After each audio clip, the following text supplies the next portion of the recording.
ದಾಂಡೇಲಿಯ ಹಸನ್ಮಾಳದಲ್ಲಿ ಕಪ್ಪು ಚಿರತೆ ಸಂಚಾರ.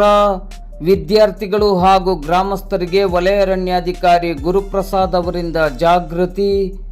ದಾಂಡೇಲಿ ವಲಯದ ಅಂಬೇವಾಡಿ ಮತ್ತು ಹಸನ್ಮಾಳ ಗ್ರಾಮದ ಸುತ್ತಮುತ್ತ ಕಪ್ಪು ಚಿರತೆ ಸಂಚಾರ ಕಂಡುಬಂದಿರುವ ಹಿನ್ನೆಲೆಯಲ್ಲಿ ದಾಂಡೇಲಿ ವಲಯ ಅರಣ್ಯಾಧಿಕಾರಿ ಗುರುಪ್ರಸಾದ್ ಅವರು ಇಂದು ಶನಿವಾರ ಬೆಳಿಗ್ಗೆ 11 ಗಂಟೆ ಸುಮಾರಿಗೆ ಹಸನ್ಮಾಳದ ಸರಕಾರಿ ಕಿರಿಯ ಪ್ರಾಥಮಿಕ ಶಾಲೆಗೆ ಭೇಟಿ ನೀಡಿ ವಿದ್ಯಾರ್ಥಿಗಳು ಹಾಗೂ ನಂತರ ಸ್ಥಳೀಯ ಗ್ರಾಮಸ್ಥರಿಗೆ ಸಮಗ್ರ ಮಾಹಿತಿಯನ್ನು ನೀಡಿ ಜಾಗೃತಿಯನ್ನು ಮೂಡಿಸಿದರು. ಈ ಸಂದರ್ಭದಲ್ಲಿ ಮಾತನಾಡಿದ ವಲಯ ಅರಣ್ಯಾಧಿಕಾರಿ ಗುರುಪ್ರಸಾದ್ ಅವರು ಮುಂಜಾನೆ, ಸಂಜೆ ಹಾಗೂ ರಾತ್ರಿ ವೇಳೆಯಲ್ಲಿ ಅರಣ್ಯ ಅಂಚು, ದಟ್ಟ ಪೊದೆಗಳು ಮತ್ತು ನಿರ್ಜನ ಪ್ರದೇಶಗಳಿಗೆ ಒಂಟಿಯಾಗಿ ಹೋಗಬಾರದು ಎಂದು ಸೂಚನೆಯನ್ನು ನೀಡಿದರು.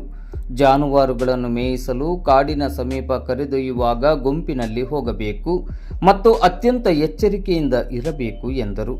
ಕಪ್ಪು ಚಿರತೆ ಕಂಡುಬಂದಲ್ಲಿ ಅದರ ಸಮೀಪ ಹೋಗುವುದು, ಹಿಂಬಾಲಿಸುವುದು, ಕೂಗುವುದು, ಕಲ್ಲು ಎಸೆಯುವುದು ಅಥವಾ ಫೋಟೋ, ವಿಡಿಯೋ ತೆಗೆಯುವಂತಹ ಕೆಲಸ ಮಾಡಬಾರದು ಎಂದು ತಿಳಿಸಿದರು.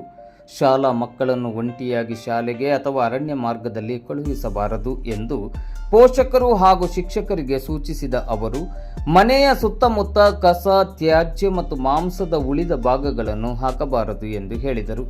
ಯಾಕೆಂದರೆ ಅಂತಹ ತ್ಯಾಜ್ಯಕ್ಕೆ ಬೀದಿ ನಾಯಿಗಳು ಬರುತ್ತವೆ ಮತ್ತು ಅವುಗಳನ್ನು ಹಿಂಬಾಲಿಸಿ ಚಿರತೆ ನಾಡಿಗೆ ಬರುವ ಸಾಧ್ಯತೆ ಇರುತ್ತದೆ ಎಂದರು.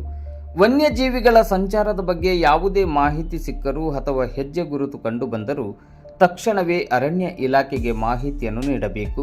ಇದರಿಂದ ತ್ವರಿತ ಕ್ರಮ ಕೈಗೊಳ್ಳಲು ಸಾಧ್ಯವಾಗುತ್ತದೆ ಎಂದು ಅವರು ಹೇಳಿದರು.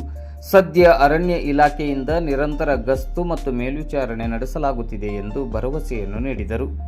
ಈ ಸಂದರ್ಭದಲ್ಲಿ ಬೀಟ್ ಫಾರೆಸ್ಟರ್ ಸಂಜು ಗಳಗಿ ಹಾಗೂ ಅರಣ್ಯ ಇಲಾಖೆಯ ಸಿಬ್ಬಂದಿಗಳು, ಶಾಲೆಯ ಶಿಕ್ಷಕ ವೃಂದದವರು, ವಿದ್ಯಾರ್ಥಿಗಳು ಮತ್ತು ಸ್ಥಳೀಯ ಸಾರ್ವಜನಿಕರು ಉಪಸ್ಥಿತರಿದ್ದರು.